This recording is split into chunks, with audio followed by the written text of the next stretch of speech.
Hey, Simply Sugar here with the evening news rundown. Let's get started. We're going to start in California. So, ICE raided a farm in Ventura County, California, around 11 a.m. West Coast time. Uh, Protesters arrived fairly quickly and clashed with ICE agents and U.S. Marshals. There was tear gas and apparently a helicopter on the field. If you look at the photographs from that clash, there was a bus that took an unknown amount of people away around 3 p.m. West Coast time. And this is just the crackdown, according to the GOP and, excuse me, the Donald Trump administration as they are raiding farms. We did get some conflicting information. Donald Trump said we're not going to do farms, that they have to vouch for the workers there, sounding a lot like slavery. And then his administration were like, no, we're going to wrap up this effort and we're going to replace these individuals with AI, and 38 million Medicaid recipients.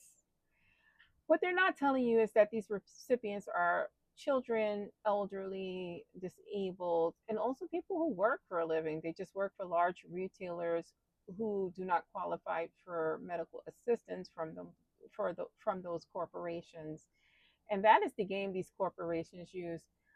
They like to use part-time work as instead of full-time work, so you could never ever get the benefits as a full-time worker. That includes medical coverage.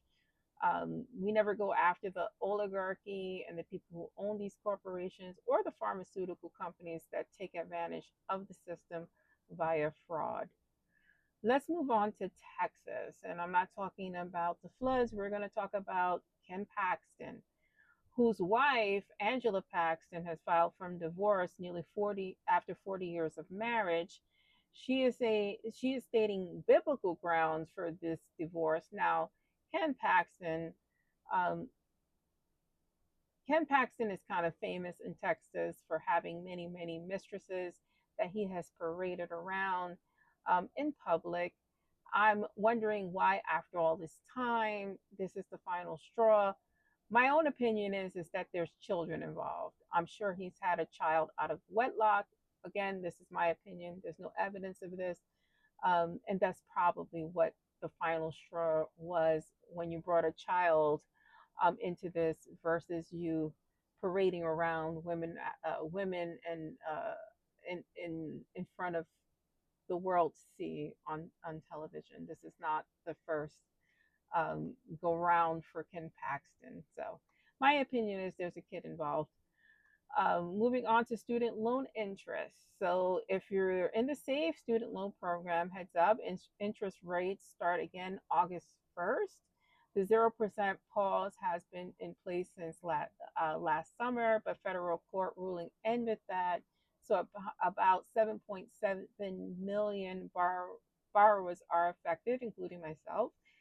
If you check your options, you can switch repayment plans or exit SAFE before interest builds.